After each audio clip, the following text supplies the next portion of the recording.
How is this possible? When I was in high school, almost all of my friends started playing League of Legends, a game which, unfortunately, you've probably heard of. At the time, the game was popular in the same way that Krispy Kreme was popular.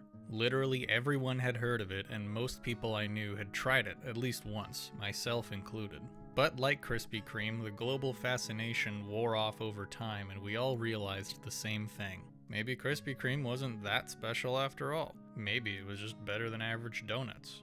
But at least Krispy Kreme wasn't the only thing my friend group talked about for 3 years straight, and at least it didn't, ruin countless people's social lives. But enough about donuts. Time for me to go nuts about Arcane. Did I really write that? Oh, well, would you look at that? As painful as it is to admit, I too used to play League, albeit for only a few months. I started playing for basically 2 reasons. One was that, like I said, most of my friends were playing it and I wanted to keep hanging out with them. And 2 was that the characters and the world of League of Legends looked, in a word, bananas. Complicated lore aside, which I didn't really pay attention to in depth, but regardless, this is a game with pirates, Vikings, ghosts, ghost hunters, aliens, monsters, knights, bounty hunters, werewolves, mummies, assassins, wizards, robots, and yes, even goblins. And that's just naming a few. It's like someone took all the things that people like in fantasy and sci-fi and just blended them all into one interconnected story. The problem arose once I realized that all these interesting looking characters had absolutely nothing to do with the actual gameplay, which consisted of clicking all over the screen aimlessly,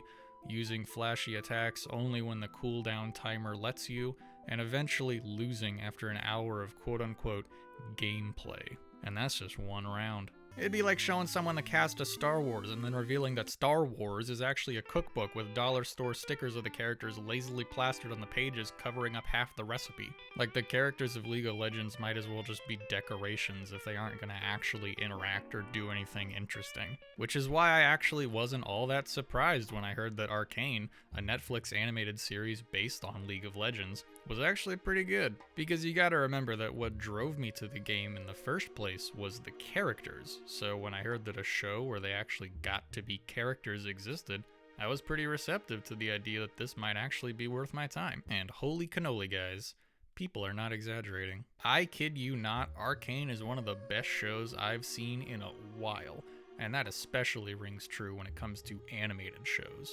No disrespect to Smiling Friends, which also fits the description. Oh, thank you, Mr. Bird.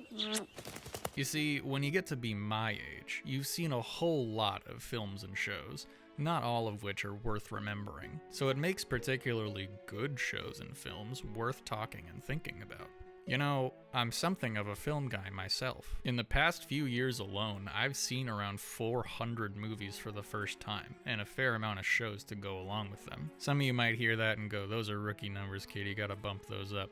But I merely mention it to say that I've seen a lot of things recently. And of those many shows, only a handful are ones I've truly enjoyed and consider to be among my favorites. And I can confidently say that Arcane, against all odds, fits right in there with the big boys. It is that good. Thing is, I'm almost certainly not the first person to tell you this. The countless reviews and video essays about the show that have already been made have done the praising of Arcane for me, so I'll keep my review relatively brief.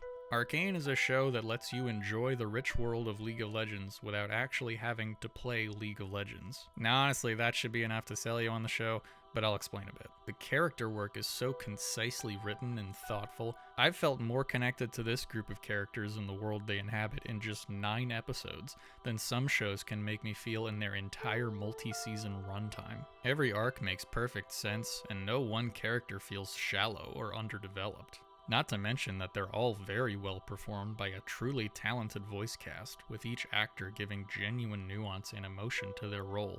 Its animation style takes a lot of inspiration from films like Into the Spider-Verse, which is code for it's really, really good and I want more of it. Every aspect of the show's production, down to the score and the editing, contributes to what is one of the most complete television experiences I've had in a long time. I'm not sure if it makes my all-time favorites list. After all, some big boys are bigger than other big boys. But I'll be darned if I didn't feel like going back and watching season 1 of Arcane all over again the second I finished the last episode. Still, some people may remain hesitant to give this show a try for one very frustrating reason. At the end of the day, This show is still based on League of Legends, and unfortunately, that's enough to drive some people away from one of the best written and most effective shows on air today. And this gets to the core of what frustrates me about a lot of film viewers. This unfair bias against films with something in it or about it that viewers already have a negative preconception against, even if the film itself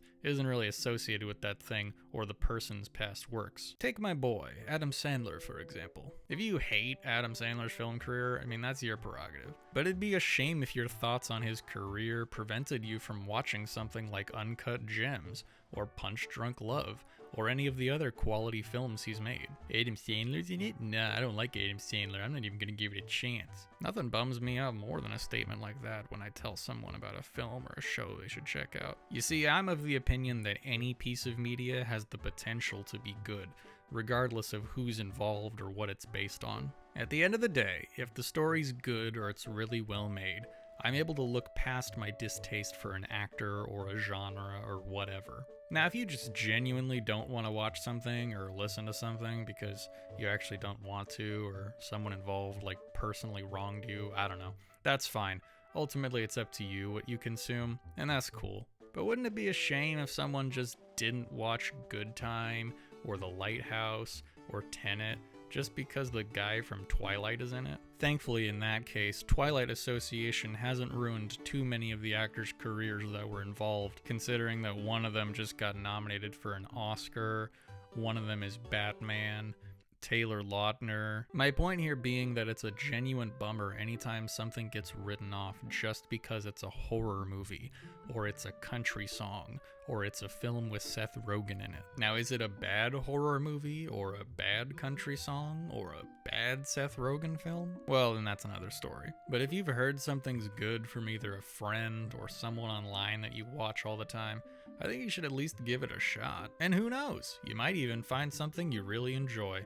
And every once in a while, you might just find your new favorite film, or show, or cookbook. So as weird as it sounds, Arcane can simultaneously be based on one of the more frustrating and unenjoyable video games ever made, while also being one of the best written and acted, tightly paced, and genuinely entertaining television shows out there. So if you haven't yet and you've got some free time, give it a watch if you're feeling like it. I guarantee you'll get something out of it. But a final warning. For as great as the show is and as little as it associates itself with the source material, don't be tricked into playing League of Legends. That is a pathway to many abilities some consider unnatural. But mainly it's just not that fun. Okay, that's all. Hey, that was a pretty good video, wasn't it? I mean, I think it was pretty good. If you liked this video, how about you leave a comment and also like this video and tell me what you want me to talk about next. And believe me, I have all the time in the world. I'm locked in this room. There's no windows. I don't even really know what day it is, so recording these is pretty much all I have left in life.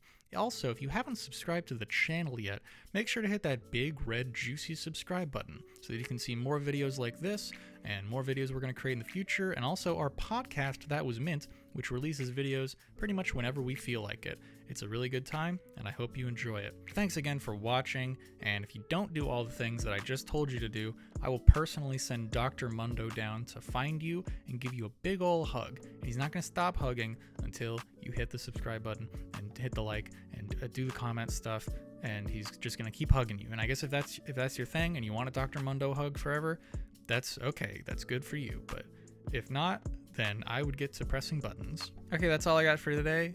Drive home safe, everyone. Good night, and I love you. Bye.